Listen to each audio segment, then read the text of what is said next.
Wali Allah, para muttaqin, para syakirin, seterusnya kepada kedua ibu bapa kita, guru-guru kita, kaum keluarga kita, kaum muslimin dan muslimat. Al-Fatihah.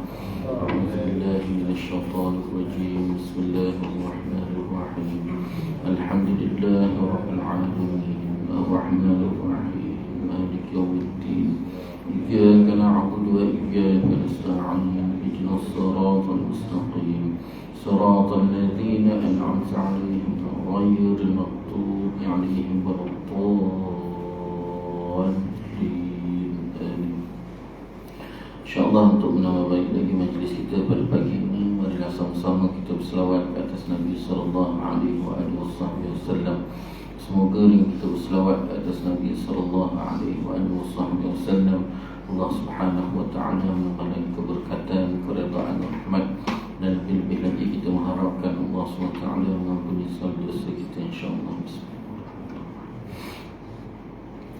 Allahumma salli ala Sayyidina Muhammadin Nabiyil Ummi wa ala alihi wa sahbihi wa barik wa sallim.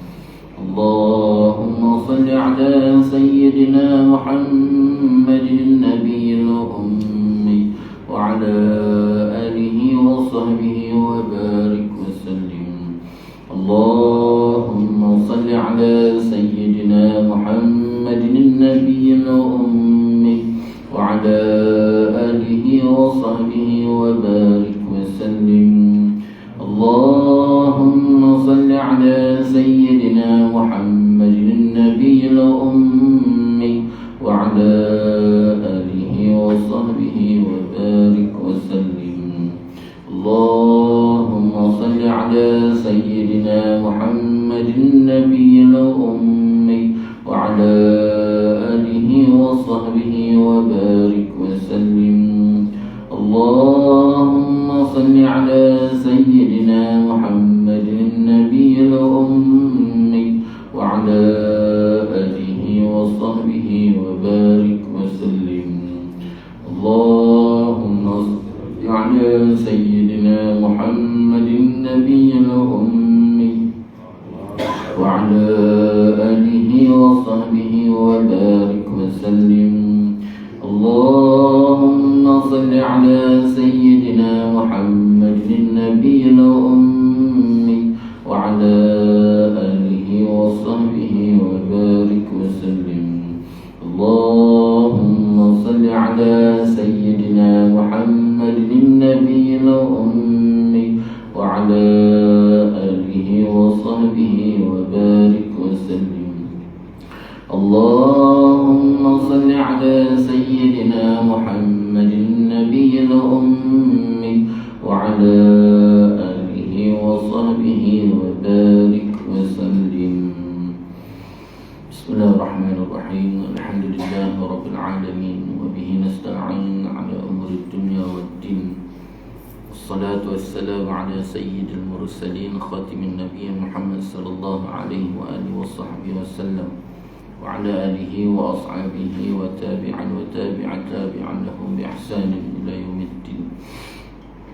سبحانك لا علم لنا إلا ما علمتنا إنك أنت العليم الحكيم. رب اشرح لي صدري ويسر لي أمري واحلل عقدة من لساني يفقهوا قولي. رب زدنا علما وارزقنا فهما.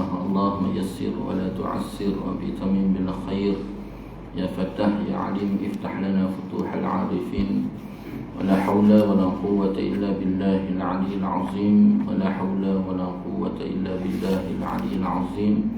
ولا حول ولا قوة إلا بالله العلي العظيم. أما بعد، قال الله تعالى في القرآن العظيم: أعوذ بالله من الشيطان الرجيم.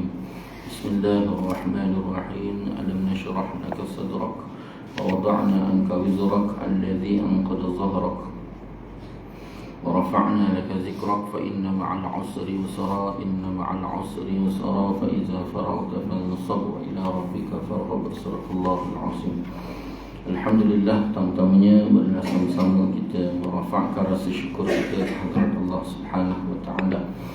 Dengan keizinan Allah Subhanahu wa taala dapat sama-sama kita bertemu dan kita bersua lagi pada pagi ini, dan sama-sama kita mengharapkan Semoga pertemuan kita pada pagi ini Allah SWT penuhkan dengan keberkatan, keredaan, rahmat, dan lebih-lebih lagi kita mengharapkan Allah SWT mengampuni segala dosa kita, insyaAllah. InsyaAllah tuan-tuan, kita akan sambung lagi bacaan kitab Tafsir Munir Juzuk 30 yang telah dikarang oleh Syekh Wahbah Az-Zuhaili. Dan masih lagi perbincangan kita berkisar pada suratul Duha, muka surat 280. Betul? Pedoman hidup dan hukum hakam.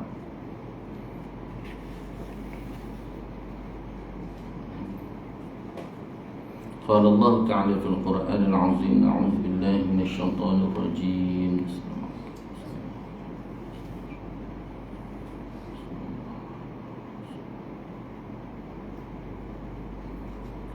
بسم الله الرحمن الرحيم والضحى demi waktu matahari sepenggalah naik, wal-laili idza saja, dan demi malam apabila menjadi sunyi. Ma wadda'aka rabbuka wa ma qala, Tuhanmu tidak sekali-kali meninggalkan kamu dan tidak pula benci kepada kamu. Walal akhiratu khairul laka minal ula, dan sesungguhnya kehidupan akhirat itu lebih baik bagimu daripada kehidupan dunia. Wala sawfa yu'tika rabbuka fatarda, dan kelak Tuhanmu pasti memberikan kurnianya kepada kamu, lalu kamu akan redha, iaitu berpuas hati. Alam yajidka yatiman fa'awa, bukankah dianya Allah itu mendapatimu sebagai seorang yatim, lalu dianya Allah melindungimu.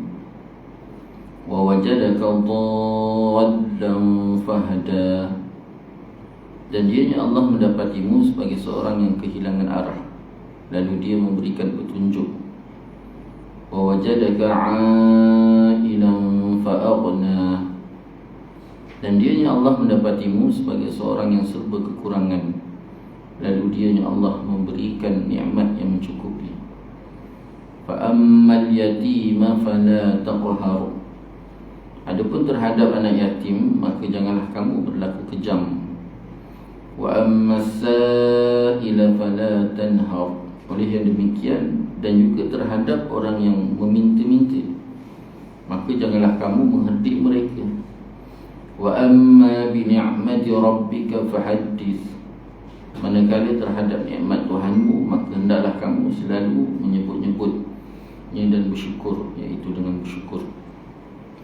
Tuan-tuan hadirin hadirat muslimin muslimat yang dirahmati oleh Allah SWT, suratul Duha, pedoman hidup dan hukum hakam. Syekh menyambung lagi kata-kata beliau. Pengajaran yang boleh diambil daripada ayat-ayat di atas ialah, yang pertama, Allah SWT bersumpah dengan Duha, iaitu waktu siang, dan juga al-lail, iaitu waktu malam. Wad-duha wal-laili, wad-duha wal-laili, Allah bersumpah dengan waktu duha, wal-laili, Allah bersumpah dengan waktu malam. Ini dua waktu Allah Ta'ala bersumpah. Allah SWT bersumpah dengan waktu duha, iaitu waktu siang, dan al-laili, iaitu waktu malam apabila ia mula tenang. Allah tidak sekali-kali membiarkan ataupun membenci Nabi-Nya setelah dia mengasihinya sebelum ini. Daripada ayat pertama, ayat kedua, ayat ketiga. Kalau kita lihat sebelum ni, bagaimana Syekh menggambarkan penurunan ayat ni terputus. Turunnya ayat ataupun suratul Duha ni dengan bermula terputusnya wahyu. Terputus ulama wahyu, sehingga kan isteri Abu Lahab, beliau mengecam Nabi SAW dengan kata-kata yang tak baik. Mana Tuhan Muhammad, kenapa dah lama tak turun wahyu? Sehingga kan Sayyidatina Khadijah radhiyallahu anha sendiri pun bukan terasa atas kecaman tersebut, tetapi risaukan keadaan suami dia yang terlalu rindukan wahyu Allah SWT. Jadi akhirnya Allah Ta'ala turunkan suratul Duha. Diturunkan satu duha itu sebagai mujuk Nabi sallallahu alaihi wasallam. Kenapa wahyu lama tak turun tuan-tuan? Wahyu lama tak turun, kalau bahasa kita ni, Allah Ta'ala tak bermanja-manja dengan Nabi, nak gurau-gurau. Jadi surat ataupun kalam Allah ni, ayat wahyu yang Allah Ta'ala turunkan kepada Nabi ni macam surat cinta. Surat cinta di antara Allah SWT dengan Nabi SAW. Jadi Nabi SAW bila dia tak dapat wahyu daripada Allah, maka dia mula rasa rindu. Makin rindu sampai kan rindu tak rindu Nabi SAW tu, Nabi SAW tu keluar berulang alik daripada dalam rumah, keluar rumah, masuk balik rumah, keluar lagi. Jadi dengan keberadaan suasana keadaan Rasulullah SAW itu membuatkan Sayyidatina Khadijah dia risau. Dia tak risau dengan apa cemuhan yang diberikan oleh orang sekeliling dia, terutamanya isteri Abu Lahab, tapi dia risau keadaan suami dia tadi. Jadi itu sebabnya Allah Ta'ala turunkan surah Duha ni. Allah Ta'ala berikan pertamanya sumpah. Kita dah lama tak pergi hantar surat dekat siapa? Dekat kekasih kita. Jadi bila kita hantar sekali tu, dia bersumpah lah. Allah Ta'ala bersumpah dengan waktu duha, dan Allah Ta'ala bersumpah dengan waktu malam, bersumpah dengan waktu siang, dan bersumpah waktu malam. Kemudian Allah Ta'ala pujuk Nabi, pujuk dengan kata-kata yang sangat hebat. Bermula dengan kata-kata dunia itu, akhirat itu jauh lebih baik daripada dunia. Apa maksudnya? Muhammad, akhirat besok, hari ni kau rasa sakit dengan kerinduan kau kepada Allah SWT, kepada aku. Tapi besok ke akhirat kau akan duduk bersama aku. Itu maksudnya. Allah tidak sekali-kali membiarkan atau membenci Nabi SAW setelah dianya Allah mengasihinya Nabi. Bukannya tak bagi itu atas dasar benci. Itu sebabnya dalam kitab lain sebut sebagai Allah Ta'ala tu nak bermanja-manja dengan Nabi. Sebelum ini kata Ibnu Juraij, wahyu terhenti selama 12 hari, hampir 2 minggu tuan-tuan. Kata Ibnu Abbas 15 hari. Pandangan yang lain mengatakan 25 hari, manakala Muqatil mengatakan selama 40 hari terputusnya wahyu tadi. Ibnu Juraij kata berapa lama? Dia kata 12 hari. Ibnu Abbas kata 15 hari. Ada juga pandangan mengatakan sampai 25 hari. Tapi Muqatil kata selama 40 hari, maknanya 9 lebih. Satu masa yang panjang tuan-tuan. Ar-Razi berkata fenomena ini menjadi dalil bahawa Quran itu daripada Allah SWT. Ini kerana kalaulah ia daripada Nabi Muhammad SAW sendiri, maka ia tidak akan terputus. Itu hikmah yang lain pula. Satu angle menggambarkan bahawa bagaimana Allah SWT itu nak bermanja-manja dengan Nabi SAW sehingga dia saja bagi lambat-lambat wahyu itu diturunkan. Tapi satu angle lagi nak gambarkan bahawa kalau benarlah wahyu itu dibuat oleh Nabi SAW, kenapa perlu Nabi menunggu? Kenapa perlu ada sifat menanti-nanti? Kan Nabi itu boleh buat terus kalau benar kalam Allah SWT ataupun ayat Quran itu dibuat ataupun dicipta oleh Nabi SAW. Jadi tak ada istilah nak menanti, nak menunggu, nak mengharap dan sebagainya. Jadi satu angle yang lain yang disebutkan oleh Ar-Razi, Allah SWT menyampaikan khabar gembira kepada Nabi-Nya dengan 2 perkara besar. Yang pertama, Allah SWT menjadikan masa depan Nabi SAW itu lebih baik daripada masa lalu. Setiap hari baginda akan diangkat darjat kemuliaan, dan Allah SWT menyediakan untuknya di akhirat nanti sesuatu yang lebih baik daripada segala kemuliaan dan karamah yang telah diberikan kepadanya di dunia. Itu 2 keadaan tuan-tuan. Bagaimana Allah SWT pertamanya dalam ayat tadi Allah Ta'ala janjikan keadaan Nabi SAW sebelum tu bagaimana Nabi SAW itu lahir dalam keadaan yatim. Yang pertama, kalau Allah Ta'ala sebut fa'ammal yatima fala taqhar. Sebelum tu wadduha wal laili idza saja ma wadda'aka rabbuka wa ma qala walal akhiratu khairul laka minal ula wala sawfa yu'tika rabbuka fatarda alam yajidka yatiman fa'awa wa wajadaka dhallan fahada. 2 keadaan. Alam yajidka yatiman fa'awa wa wajadaka dhallan fahada. Nabi SAW itu dapati dalam keadaan yatim, lahirnya tidak ada ayah. Wa wajadaka dhallan fahada. Kemudian yang keduanya, keadaan Nabi SAW itu dalam keadaan tidak tentu arah. Maksud tak tentu arah ni, tak ada mak, tak ada ayah. Kemudian duduk pula dengan tok pula tak ada. Itu penting orang tua. Dalam hidup kita ni kena ada orang tua. Bila tak ada orang tua tu, hidup seperti tak berarah. Lalu duduk dengan pak saudara dia, iaitu Abu Talib. Tapi duduk dengan pak saudara dia pula, tuan-tuan, itulah pak saudara dia dalam keadaan miskin. Abu Talib tu dalam keadaan miskin, punya anak yang ramai. Lalu Allah Ta'ala bawa Nabi SAW dengan kehadiran Sayyidatina Khadijah radhiyallahu anha. Itu pun tak lama selepas tu, bagaimana Allah Ta'ala tarik kedua-duanya, iaitu Abu Talib dan Sayyidatina Khadijah, supaya Nabi SAW itu benar-benar tidak ada lain kecuali hanyalah Allah Subhanahu Wa Ta'ala. Setiap hari baginda akan dia tingkatkan darjat kemuliaan, dan Allah SWT menyediakan untuknya di akhirat nanti sesuatu yang lebih baik daripada segala kemuliaan dan karamah yang telah diberikan kepada dunia, kepadanya Nabi ketika berada di dunia. Dunia itu walaupun sebesar-besar keagungan yang Allah Ta'ala berikan kepada Nabi SAW, tetapi jauh lebih besar Allah Ta'ala akan sediakan kepada Nabi SAW besok di akhirat. Terutamanya tuan-tuan, kalau kita lihat satu perkara yang tidak ada pada yang lain sekalipun Nabi dan Rasul, iaitu syafaat. Nabi SAW besok di akhirat, tuan-tuan, boleh memberikan syafaat kepada kaum dia, kaum Nabi SAW, umat dia. Tidak ada yang lain.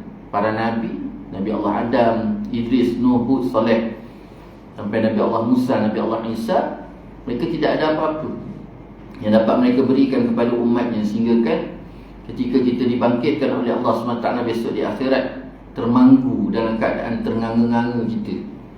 Berapa lama tuan-tuan? Ribuan tahun termanggu, tak tahu nak buat apa-apa.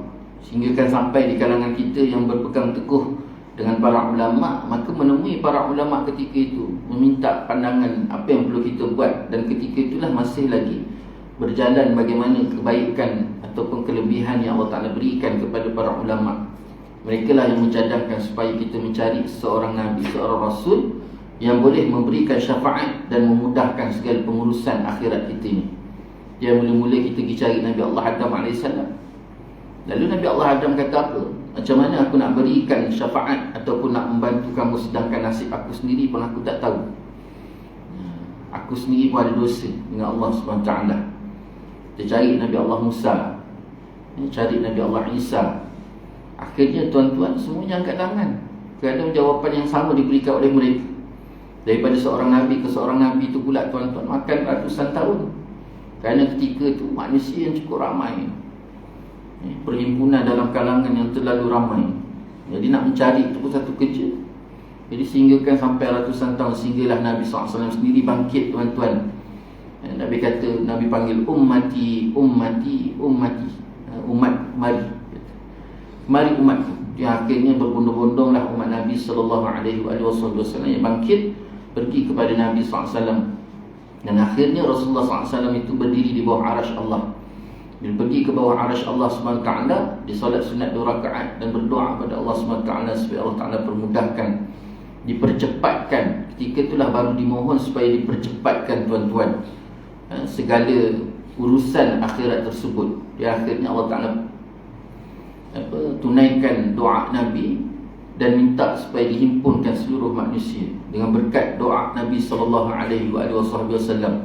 Jadi ketika perhimpunan itulah Nabi SAW bawa golongan yang pertama, golongan yang tidak dihisab oleh Allah SWT bighairi hisab tadi. Golongan pertama yang tidak dihisab dibawa. Siapa mereka tuan-tuan? Minan nabiyyin was-siddiqin wasyuhada was-salihin. Ini golongan yang pertama, dibawa pergi ke syurga.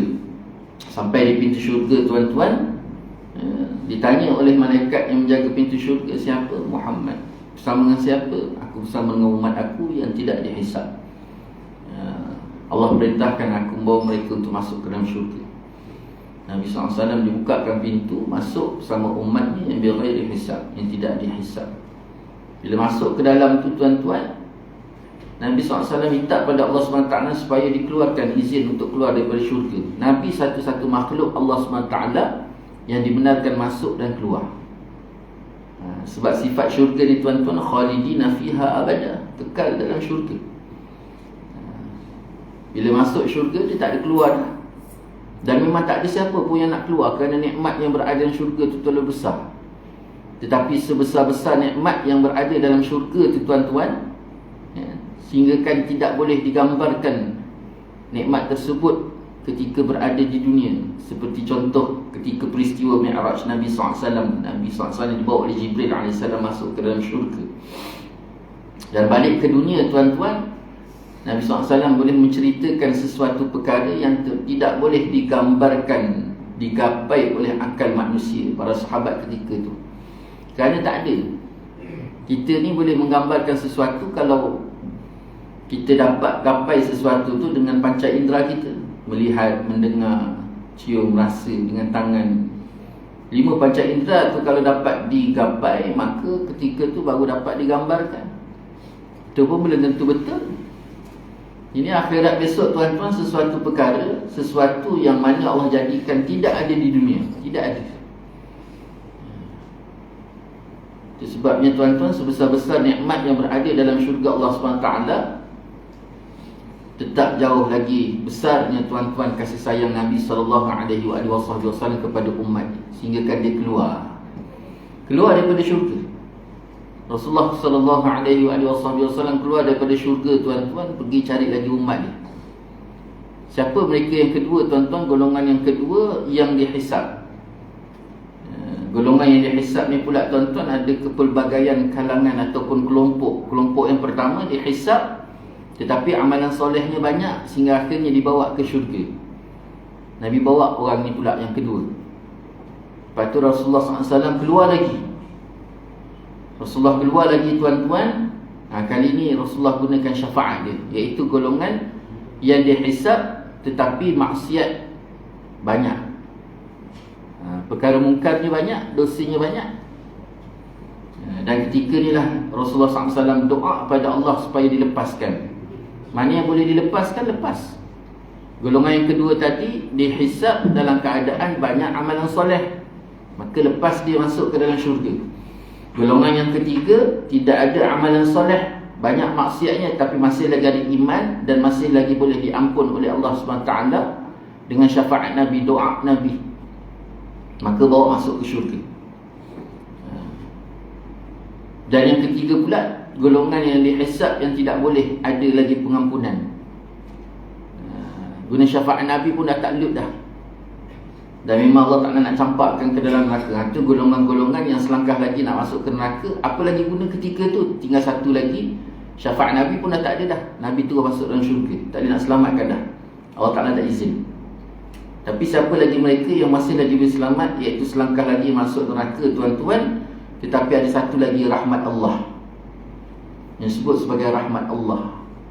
Rahmat Allah ni untuk mereka yang memang Allah Ta'ala nak masukkan dia ke dalam syurga. Dia kadang-kadang sampaikan satu amalan kecil yang dipandang remeh pada pandangan malaikat, tetapi dipandang besar pada pandangan Allah. Contohnya apa tuan-tuan? Seorang lelaki yang selangkah lagi nak masuk ke dalam syurga.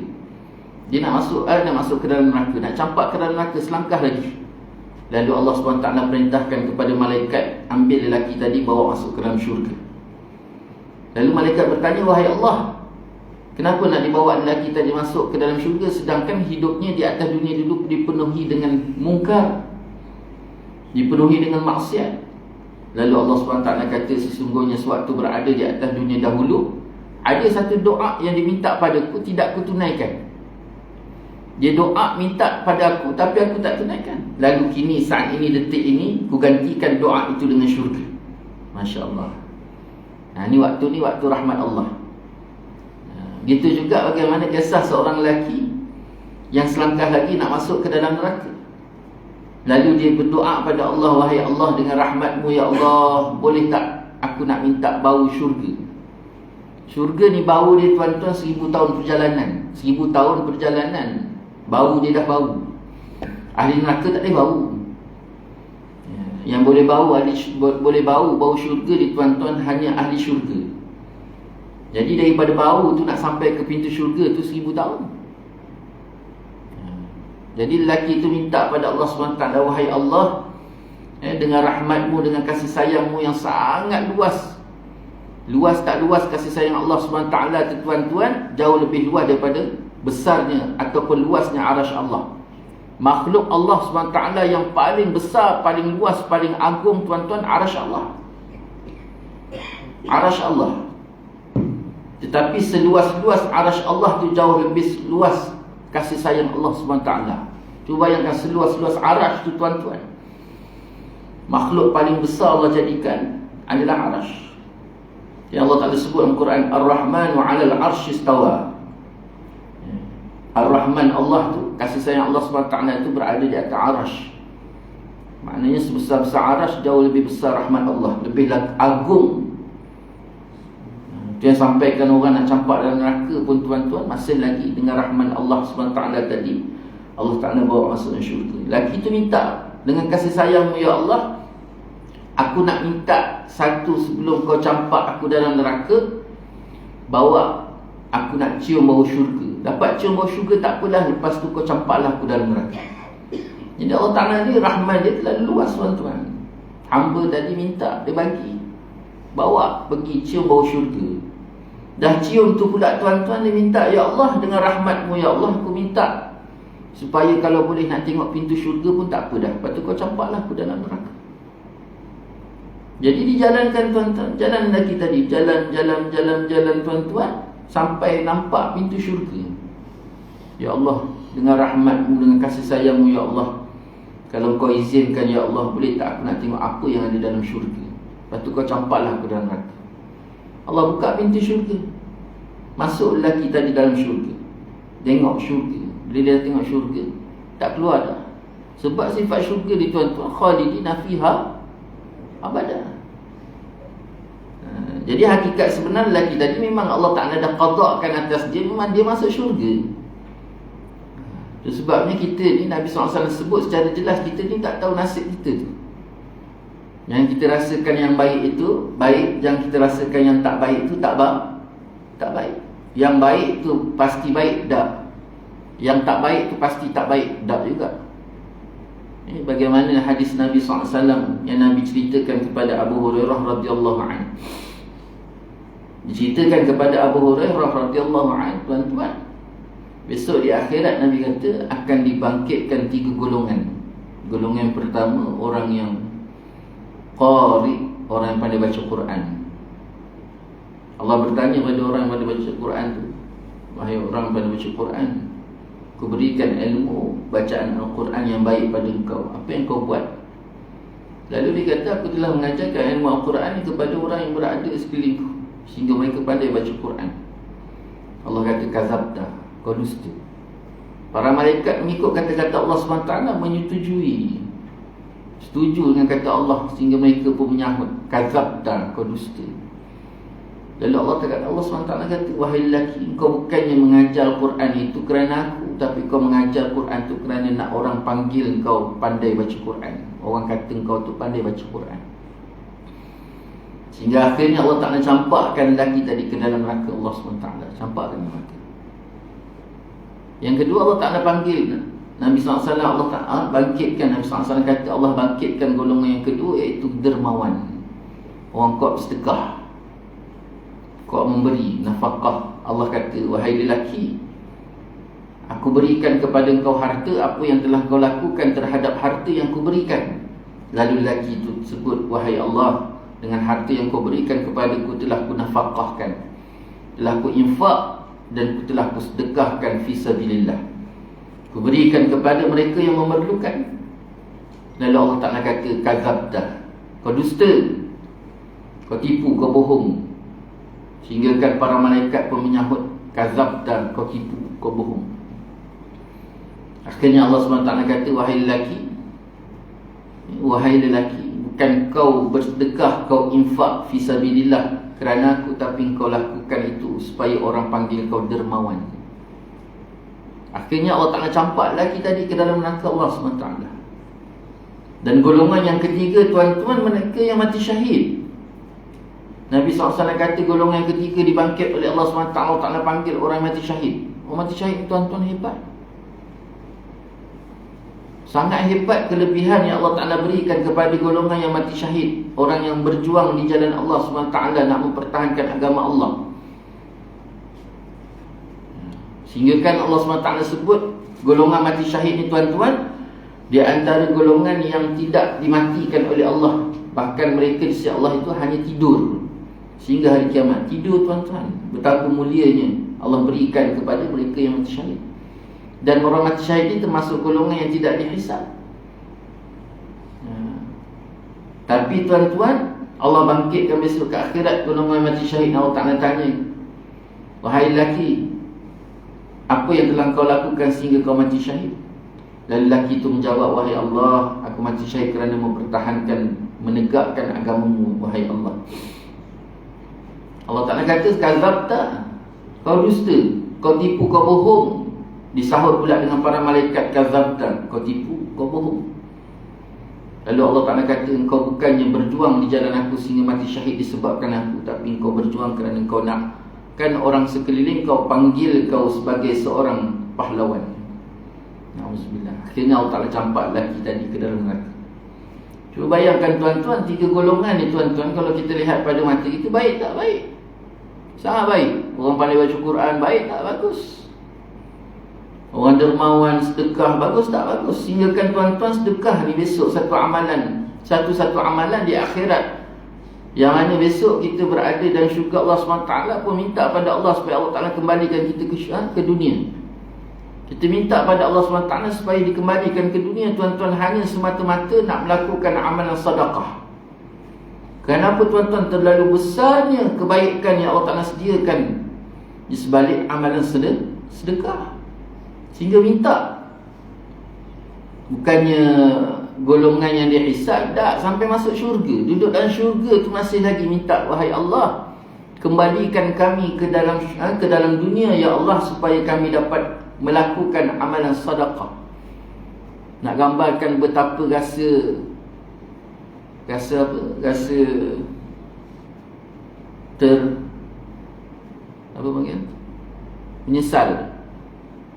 menyesalnya tu, tuan-tuan, kerana memandang remeh terhadap amalan sedekah. Tiba-tiba tengok amalan sedekah tu sebesar-besar amalan, sebesar-besar, tuan-tuan, kebaikan yang disediakan oleh Allah SWT kepada orang yang melakukan amalan sedekah, sehingga minta balik kat dunia. Tapi dah tak ada dah. Sebab kita ni, tuan-tuan, hidup seperti berjalan air yang lalu pergi. Sungai itu dia berlalu pergi, tuan-tuan, dan takkan kembali. Daripada satu alam ke satu alam, kita akan lalu, dan kita takkan kembali kepada alam sebelumnya. Jadi bila kata masuk syurga, apa yang kita lakukan dengan izin Allah, dengan rahmat Allah, maka itu yang Allah Ta'ala bagi. Dan minta kembali, takkan kembali. Itu sebabnya hidup atas dunia, seorang lelaki datang jumpa Imam Ghazali rahimahullah ta'ala. Dia tanya pada Imam Ghazali, wahai Imam Ghazali, kenapa Allah SWT tak matikan aku? Kenapa Allah SWT tak matikan aku? Lalu Imam Ghazali kata dua perkara besar kenapa Allah Ta'ala tak matikan kita. Yang pertama, Allah masih lagi beri kesempatan untuk kita bertaubat pada Allah, minta ampun pada Allah. Yang keduanya, Allah Ta'ala masih lagi beri kesempatan kepada kita untuk kita memperbaiki hubungan kita dengan Allah, melakukan amalan soleh. Jangan sampai esok menyesal benda yang kita pandang remeh. Kerana yang remeh itulah yang, tuan-tuan, besok kita membuatkan kita rasa kesal besok di akhirat Allah.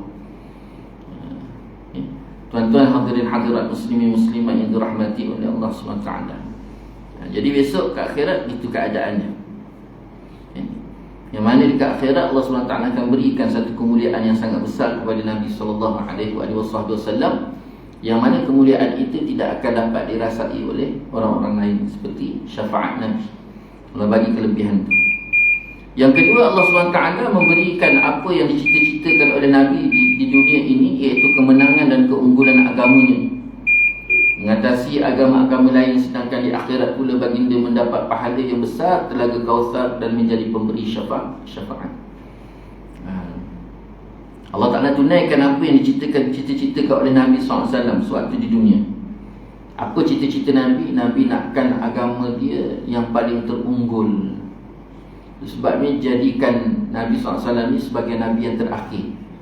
Bukan bermakna agama yang dibawa oleh para Nabi dan Rasul terdahulu tu tak baik. Bukan. Tapi maksud kat sini simpulan kepada menyimpul segala syariat yang dibawa oleh Nabi yang terdahulu tuan-tuan, maka disempurnakan pada syariat Nabi SAW. Bukan tak sempurna, tetapi penyimpul kepada seluruh syariat yang dibawa oleh Nabi dan Rasul terdahulu. Yang akhirnya tuan-tuan, Allah Ta'ala turunkan ayat Al-yawma akmaltu lakum dinakum wa atmamtu alaikum ni'mati wa raditu lakumul islam madinah. Al-yawma akmaltu lakum, hari ini aku sempurnakan bagi kamu agama. Al-yawma akmaltu lakum dinakum wa atmamtu alaikum ni'mati, dan aku sempurnakan bagi segala nikmat. Wa raditu lakumul islam madinah, dan aku redha Islam itu sebagai agama. Sebab bila turun ayat ni tuan-tuan, para sahabat mendengar ketika tu terjadinya haji wida. Nabi SAW melaksanakan haji ni sekali je dalam hidup dia. Sempat melakukan haji hanya sekali. Jadi dipanggil haji wida. Haji tu haji yang terakhir bagi Nabi SAW. Lepas daripada itu Rasulullah SAW sakit, kemudian wafat. Jadi ketika haji wida' itulah tuan-tuan turun ayat ni. Bila turun ayat ni tuan-tuan, para sahabat semua seronok mendengar, maknanya kerja mereka selama ni yang mereka usahakan, pengorbanan yang mereka lakukan tuan-tuan berbalas. Mereka sempat menemui titik-titik akhir kejayaan mereka tadi dalam nak menyampaikan syariat Allah Subhanahu wa ta'ala. Tetapi dalam banyak-banyak para sahabat, terutamanya Sayyidina Umar ketika itu tuan-tuan rasa seronok bila dengar ayat ni tuan-tuan. Tiba-tiba ada seorang sahabat tuan-tuan menangis. Sebesar-besarnya keseronokan, kegembiraan yang digambarkan oleh para sahabat, jauh lebih besar tuan-tuan tangisan dan kesedihan yang ditunjukkan oleh Sayyidina Abu Bakar radhiyallahu anhu. Dia nangis teresak-esak sekuat-kuatnya tuan-tuan. Teresak-esak dia nangis hingga kan sahabat yang sedang ramai itu punya seronok tu tuan-tuan hilang seronok tu tuan-tuan, kerana tertumpu melihat keadaan Sayyidina Abu Bakar yang teresak-esak menangis ketika tu. Lalu bila ditanya kepada Sayyidina Abu Bakar, wahai Abu Bakar, apa yang berlaku?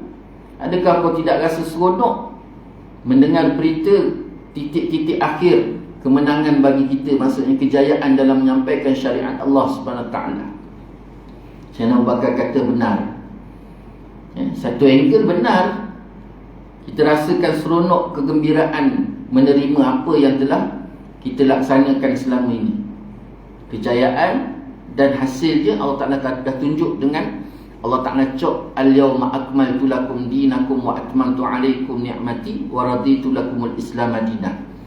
Tapi satu angle lagi, bila kerja ni dah siap, maka yang aku nampak Nabi Muhammad SAW tu dah tak lama.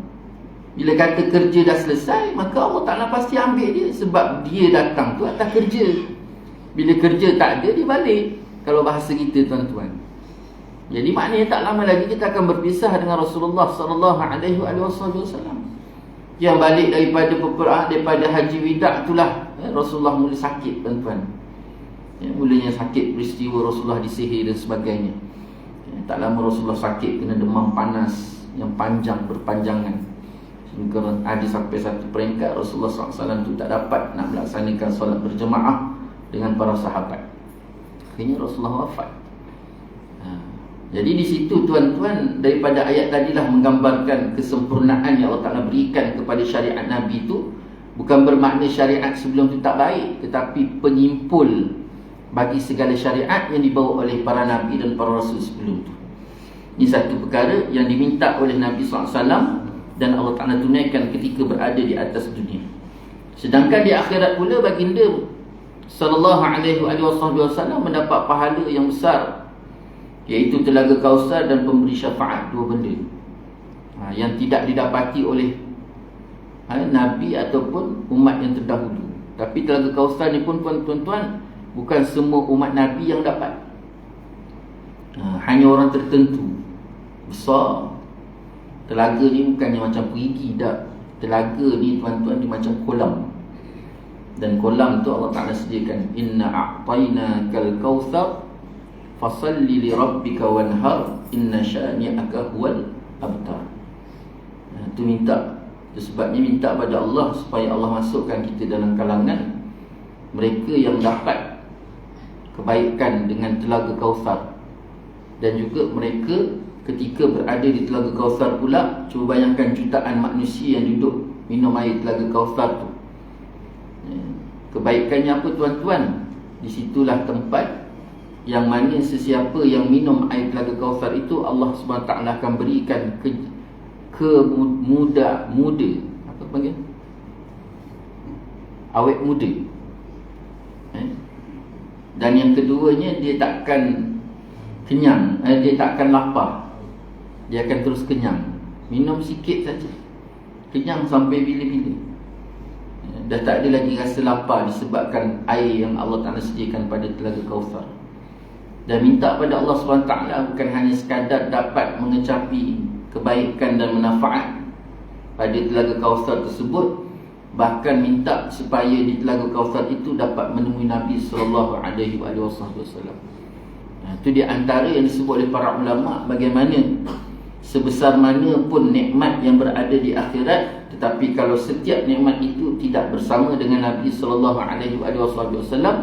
maka nikmat itu taklah klimaks semuncak, tak kemuncak sebagaimana yang diingini. Macam contoh, kita pergi makan sedap tapi tak dapat makan dengan mak kita, contoh, rasa kosong aja kan? Sepatutnya kita makan sedap tu dapat makan bersama dengan mak, lain perasaan. Begitu juga ke akhirat. Itu sebabnya Sayyidina Ja'far tuan-tuan, ketika mati syahid dalam satu peperangan, dia mati syahid tu tuan-tuan dalam keadaan dia berpuasa. Jadi kita ketika sampai maghrib tu dia dah tak ada dah syahid. Allah bawa dia masuk ke dalam syurga. Riwayat menceritakan, bawa dia masuk dalam syurga, dia masuk dalam syurga sehinggakan dia berbuka dalam syurga. Ketika dia berbuka dalam syurga tu, dia tanya, mana Rasulullah SAW? Dijawab, Rasulullah masih di dunia. Ketika tu dia minta supaya balik semula ke dunia, kerana tidak ada nilai syurga itu tanpa Rasulullah SAW. Tahap macam tu. Cuba bayangkan tuan-tuan. Kerana kalau sampai satu tahap kita rasakan betapa besarnya cinta dan kasih Nabi SAW, sehingga sampai satu tahap Allah Ta'ala letakkan rasa cinta dalam diri kita kepada Nabi SAW, maka ketika itu tidak ada nilai lain yang jauh lebih besar kecuali cinta Nabi. Kita pergi mana? Pergi UK, pergi Arab, pergi berkata kita pergi, tapi tak ada orang yang kita sayang bersama dengan kita untuk mengecapi kebahagiaan tadi, kosong. Begitu juga cinta pada Nabi, masuk syurga sekalipun. Sebabnya sampaikan Sayyidina Ja'far sendiri, bila berbuka puasa tuan-tuan, dia minta supaya balik semula ke syurga, ke dunia. Kembalikan ke dunia kerana tidak ada nilai syurga bagi dia, kerana tidak ada Nabi SAW. Ini tuan-tuan. Al-Khatib meriwayatkan bahawa Rasulullah SAW, Al-Khatib meriwayatkan bahawa Rasulullah SAW apabila turun ayat ini, baginda bersabda, jikalau begitu aku tidak redha walaupun seorang daripada umatku kekal dalam neraka. Ini tuan-tuan. Bila turun je ayat ni, maka ketika itu Nabi SAW sendiri menyatakan bahawa aku tak redha ada di kalangan umatku itu masuk ke dalam neraka. Jadi Nabi SAW dia berusaha sehabis-habis usaha untuk memastikan umatnya itu tuan-tuan semuanya dapat diselamatkan daripada azab neraka Allah SWT. Itu betapa besar dan cintanya Nabi SAW kepada umatnya. Kesimpulan ayat dan kelak Tuhanmu memberikan kurnianya kepadamu adalah semacam merakam senarai pemberian nikmat yang lengkap dikurniakan kepada Nabi Muhammad SAW, iaitu kesempurnaan jiwa dan ilmu, munculnya tanda-tanda kemenangan dengan tersebar luas agama Islam di timur dan barat, serta segala kemuliaan yang disediakan untuk Nabi Muhammad sallallahu alaihi wasallam di akhirat yang hanya diketahui oleh Allah Subhanahu wa taala. Jadi kata-kata Allah Subhanahu wa taala kepada Nabi sallallahu alaihi wasallam, tuan-tuan, Allah Taala sebut dalam surah At-Tuha tadi, dan kelak Tuhanmu pasti memberikan kurnia kepadamu. Maknanya daripada ayat tersebut menggambarkan apa yang dilalui oleh Nabi SAW ketika berada di atas muka bumi ni, tuan-tuan. Kesusahan, kepayahan, keperitan, sampaikan tahap kemuncak. Dia kemuncak yang Nabi rasa terseksa itu bukannya seksaan fizikal daripada musyrikin Mekah ataupun mereka yang berada di sisi ataupun di sekeliling Nabi SAW.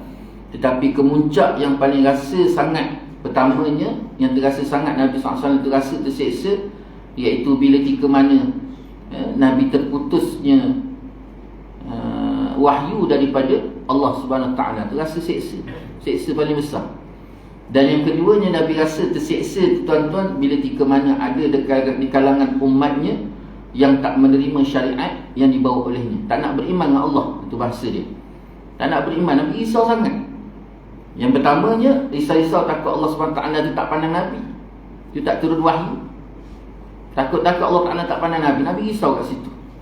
Yang keduanya, Nabi risaukan sangat terhadap umat dia. Dua keadaan itulah yang membuatkan Rasulullah SAW itu rasa sangat-sangat terseksa, tuan-tuan. Lalu untuk mengubati rasanya seksa Nabi itu, sakitnya batin Nabi tadi, perasaan tersebut sangat sakit, lalu Allah Ta'ala berikan kata-kata ni, kelak Tuhanmu pasti memberikan kurnianya kepadamu. Allah Ta'ala nak pujuk Nabi sallallahu alaihi wasallam dengan kata-kata tu. Maknanya ada kesusahan, kepayahan, keperitan yang dilalui oleh Nabi SAW itu, besok ke akhirat Allah Ta'ala gantikan satu kurnia yang sangat besar. Nabi akan duduk besok dalam syurga bersama dengan umat itu yang memang dia nak sangat. Dan juga dialah akan menjadi penghulu bagi segala makhluk, terutamanya ketika menatap wajah Allah Subhanahu Wa Ta'ala. Terdapat di dalam hadis sahih Muslim meriwayatkan Abdullah bin Amr bin As bahawa Nabi SAW ketika membaca firman Allah mengenai kata-kata Ibrahim, Allahu Ta'ala alam, berhenti situ, berhenti kat hadis Nabi tu. Jadi kesimpulannya, tuan-tuan, dalam pedoman hidup dan hukum hakam ni, yang pertama sekali bagaimana Allah Ta'ala bersumpah dengan waktu duha, waktu siang dan waktu malam, dan Allah Ta'ala nak pujuk Nabi. Nabi ni rasa terseksa, tuan-tuan, bila wahyu tu tak turun. Bukan terseksa atas cemoohan manusia yang berada sekeliling dia, tapi terseksa jiwa dia yang terlalu rindukan Allah SWT. Kerana setiap kalam yang Allah Ta'ala turunkan kepada Nabi itu, Allah Ta'ala berkata-kata dengan Nabi. Allah Ta'ala berkata-kata dengan Nabi. Begitu juga, tuan-tuan, kalam Al-Quran tu bila kita baca, kita tengok terjemahan dia, tuan-tuan, kita akan nampak bahawa setiap kalimat yang dibaca, setiap perkataan yang kita baca tu, tuan-tuan, Allah Ta'ala senang berkata-kata. Tuan-tuan balik, buka Quran, bukalah mana-mana muka surat, bukalah mana-mana surah ayat, tuan-tuan, baca, pasti setiap bacaan kita itu, dia akan merasai, kita akan rasakan bahawa akan terkena apa sekalipun masalah yang kita sedang hadapi. Buka mana-mana, tak kiralah apa sekalipun surah, bukalah, tuan-tuan, maka semuanya itu adalah kalam yang betul-betul menepati apa yang kita sedang rasai ataupun susah payah masalah yang kita lalui. Jadi Allah Ta'ala memang dia akan terus bercakap dengan kita. Cuma kita ni yang tak nak bercakap dengan dia. Sebab apa? Sebab kita sombong. Tu je dia. Orang yang tak baca Quran, yang kurang baca Quran, yang kurang membuka Al-Quran, melihat isi kandungan Quran, tak nak dengar apa yang Allah Ta'ala cakap, tak nak dengar Allah Ta'ala berkata-kata dengan dia, maka dia orang sombong. Jadi sebab kena banyak baca Quran. Jadi Allah Ta'ala pujuk Nabi SAW melalui surah At-Tuha tadi. Wallahu Ta'ala alam. Itulah sikit sebanyak, tuan-tuan, dapat kita kongsi bersama pada pagi ini. Banyak-banyak kita berdoa kepada Allah SWT supaya Allah SWT senantiasa memberikan kita kefahaman yang baik, diberikan kita kekuatan, kelapangan jalan untuk senantiasa kita dalam ketaatan, pengabdian pada Allah SWT. Pasangan kita, anak keturunan kita, semoga senantiasa berada dalam lembayu rahmat Allah dan redha Allah dan pengampunan Allah SWT. Hidup kita ni tuan-tuan tak ada apa-apa.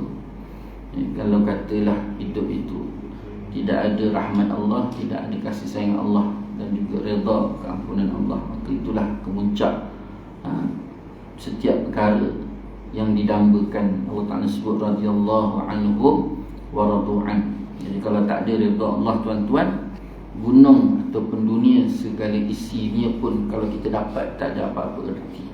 Wallahu ta'ala a'lam. Semoga kita baik di dunia, baik di akhirat. Rabbana atina fid dunya hasanah wa fil akhirati hasanah wa qina azaban nar. Yang baik itu daripada Allah, yang tidak baik itu kelemahan saya sendiri. Saya mohon maaf di atas segala salah kata, salah bicara, mohon maaf di atas segala-galanya. InsyaAllah kita memajlis dengan tasbih kafarat dan salatul asr. Subhanakallah bihamdika asyhadu an la ilaha illa anta astaghfiruka wa atubu ilaik. Bismillahirrahmanirrahim. Wal 'asri innal insana lafi khusr illa alladziina aamanu wa 'amilus shalihaati wa tawassaw bil haqqi wa tawassaw bis sabr. A'udzu billahi minasy syaithaanir rajiim. Bismillahirrahmanirrahim. Alhamdulillahi rabbil alamin. Wassallallahu ala sayyidina Muhammad wa ala alihi washabbihi wa baraka wa sallam. Allahumma rabbana zalamna anfusana wa illam taghfir lana wa tarhamna lanakunanna minal khasirin. Allahumma rabbana hab lana min azwajina wa dhurriyyatina qurrata a'yun waj'alna lil muttaqina imama. Rabbana la tuzigh qulubana ba'da idh hadaytana wa hab lana min ladunka rahmah innaka antal wahhab. Rabbana atina fid dunya hasanah wa fil akhirati hasanah wa qina 'adzaban nar. Wa sallallahu ala sayyidina Muhammad wa ala alihi wa sahbihi wa baraka wa sallam. Walhamdulillahi rabbil alamin. Taqabbalallahu billahi tawfiq hidayah. Assalamualaikum warahmatullahi taala wabarakatuh.